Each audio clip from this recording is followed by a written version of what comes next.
Welcome to our tutorial on basic assembly. First, let's create a new .cat product document. Click OK. Now select File, Open, and we've got 3 parts here that I'd like to open. I can highlight them all at once and open them.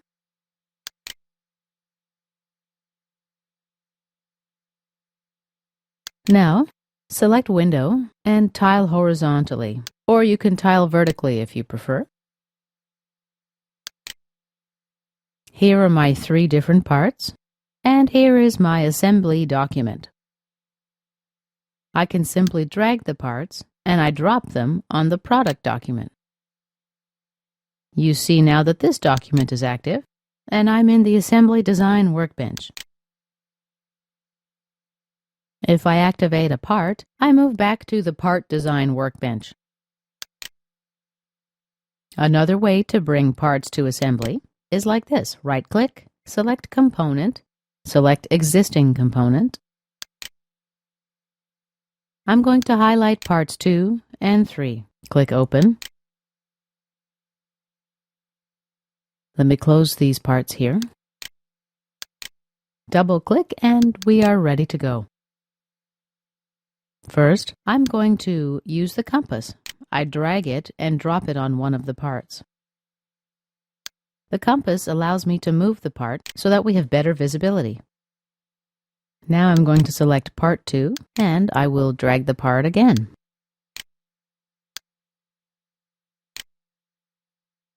When I'm done with the compass, I will grab it by the center and drag it out. I can drop it out on the side here.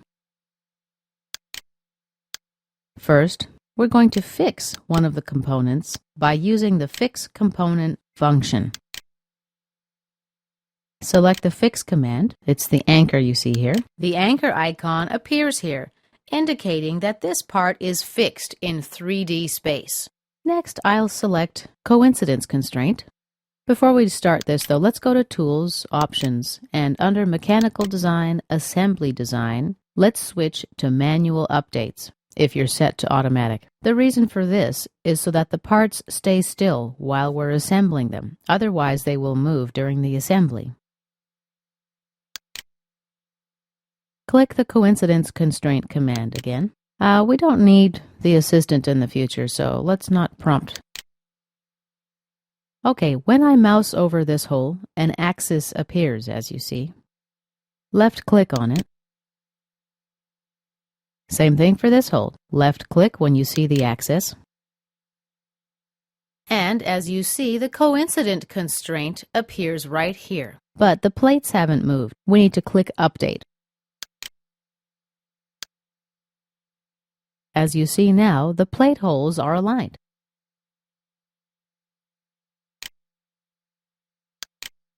Okay, moving right along, we will select Contact Constraint, and let's use the contact constraint between this face and this face. The contact constraint symbol appears right here. When you update, you will see that the blue plate has turned 180 degrees and has moved. Next, let's use the angle constraint, and let's use this face and this face. The Constraint Properties dialog window opens. Right here, I can see the current angle between these 2 faces. If I select the Parallelism radial button and click OK, click Update, I will perfectly align both of the plates.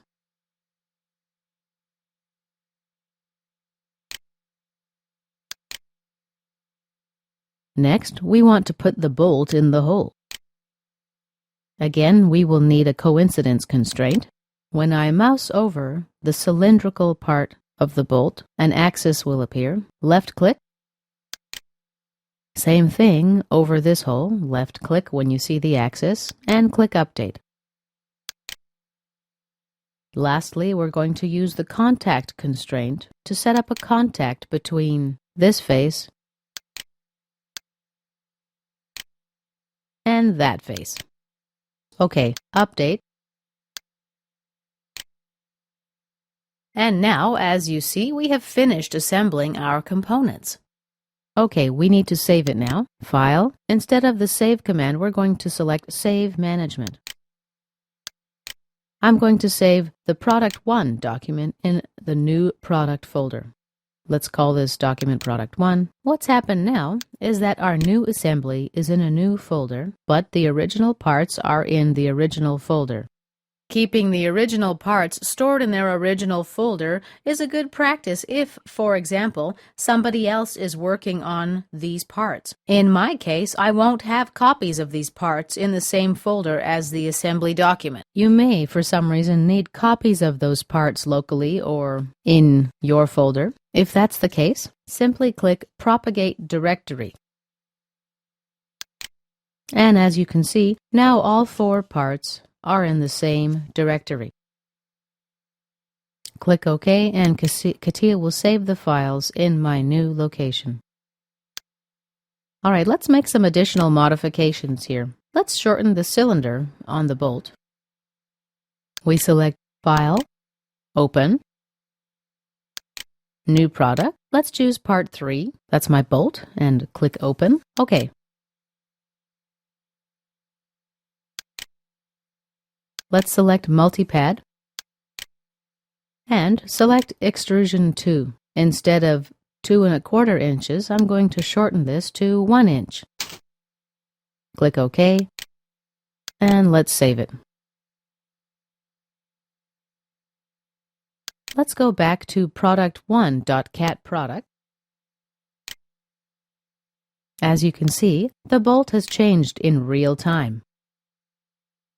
All right, let's save it and close it. Now, let's say I deleted a file or changed a file accidentally. When I try to open the assembly then, I'll be missing a piece. Let's see what happens. Yes, I am missing a plate, and CATIA prompts me for it as well.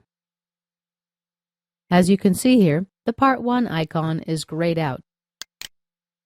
If I extend my constraint tree, I see that there are some yellow exclamation marks next to some of my constraints. This means that there's a problem.